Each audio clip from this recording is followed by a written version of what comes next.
வணக்கம். அதிகாரம் 48 வழியறிதல். குறள் எண் 478.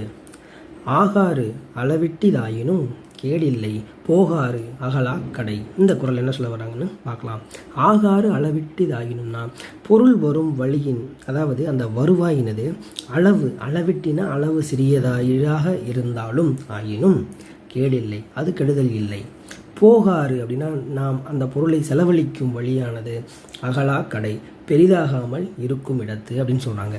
அதாவது இந்த குறள் மூலமாக நம்ம என்ன புரிஞ்சுக்கலாம் அப்படின்னா, பொருள் வரும் வருவாய், அதாவது பொருள் நம்மக்கிட்ட ஈட்டக்கூடிய பொருள் அது வருவாயானது அளவு சிறியதாக இருந்தாலும் அதனால் நமக்கு எந்த கெடுதலும் ஏற்பட போவதில்லை.